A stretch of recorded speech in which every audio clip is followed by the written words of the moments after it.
MLC Duvvada Srinivas రాజకీయ జీవితం డోలాయమానంలో పడింది. ఆయన రాజకీయ జీవితానికి ఫుల్ స్టాప్ పడేలా ఉంది. ఇటీవల వైఎస్ఆర్ కాంగ్రెస్ పార్టీ నుంచి దువ్వాడ శ్రీనివాస్ను సస్పెండ్ చేసిన సంగతి తెలిసిందే. వ్యక్తిగత కారణాలతో తనను పార్టీ నుంచి సస్పెండ్ చేశారని ఎమ్మెల్సీ దువ్వాడ చెబుతున్నారు. అయితే పార్టీ క్రమశిక్షణ అతిక్రమించినందుకే వేటు వేసినట్టు తెలుపుతున్నారు.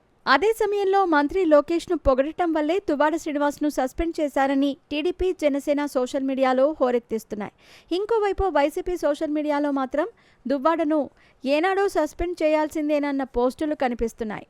అయితే రకరకాల విశ్లేషణలు ఉన్నాయి, కానీ అసలు దువ్వాడను ఎందుకు సస్పెండ్ చేశారు అన్నది స్పష్టత లేకుండా పోతోంది.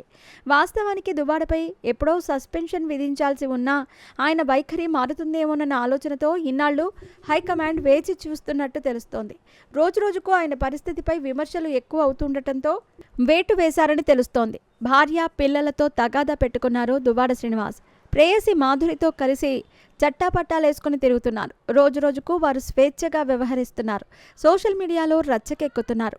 మీడియాకు ఇంటర్వ్యూలు ఇస్తున్నారు. అది పార్టీకి చెడ్డ పేరుగా మారుతోంది. వాస్తవానికి కుటుంబ వివాదం వెలుగులోకి వచ్చిన నేపథ్యంలో టెక్కలి ఇన్ఛార్జ్ పోస్టు నుంచి దువ్వాడ శ్రీనివాస్ను తొలగించారు. అయితే అది పనిష్మెంట్గా భావించలేదు దువ్వాడ. మళ్లీ ఎన్నికల నాటికి తనకే టికెట్ అన్న ధీమా ఆయనది. అందుకే కొంచెం విపరీతంగా ప్రవర్తించారు. అందుకే హైకమాండ్ తోక కత్తిరించినట్టు వైసీపీ వర్గాలు చెబుతున్నాయి.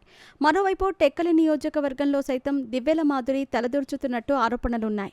ఇక్కడ వైఎస్ఆర్ కాంగ్రెస్ ఇన్ఛార్జిగా పేరాల తిలక్ ఉన్నారు. మొన్నటి ఎన్నికల్లో తిలక్కు శ్రీకాకుళం పార్లమెంటు స్థానం నుంచి పోటీ చేశారు. దువ్వాడ శ్రీనివాస్ అసెంబ్లీ స్థానానికి పోటీ చేశారు. కానీ ఇద్దరూ ఓడిపోయారు.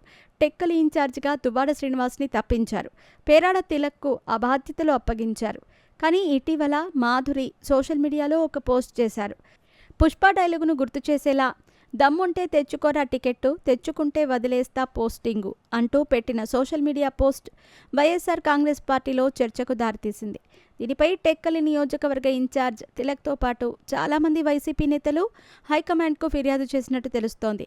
దీనిపైనే హైకమాండ్ సీరియస్గా స్పందించి చర్యలు తీసుకున్నట్టు సమాచారం. మరోవైపు అడల్టరీ పేరుతో దువ్వాడ శ్రీనివాస్ జంట చేస్తున్న హడావిడి అంతా ఇంతా కాదు. సోషల్ మీడియాతో పాటు మీడియా ఛానళ్లకు వారు ఇంటర్వ్యూలు ఇస్తున్నారు, అడ్డగోలుగా మాట్లాడుతున్నారు. అయితే ఇవి మహిళల విషయంలో ఇబ్బందికరంగా ఉన్నాయని వైఎస్ఆర్ కాంగ్రెస్ పార్టీకి చెందిన మహిళా నేతలు జగన్మోహన్ రెడ్డికి ఫిర్యాదు చేశారు. వారి ప్రవర్తనతో పార్టీకి చెడ్డ పేరు వస్తోందని, ముఖ్యంగా మహిళలు ఆవగించుకుంటున్నారని, చర్యలు తీసుకోకపోవడంతో హైకమాండ్ తీరుకు ఎక్కువ మంది తప్పుపడుతున్నారని ఫిర్యాదు చేశారు. అందుకే అధినేత జగన్మోహన్ రెడ్డి చర్యలకు ఆదేశించినట్లు ప్రచారం జరుగుతోంది. మరి అందులో ఎంత వాస్తవం ఉందో చూడాలి.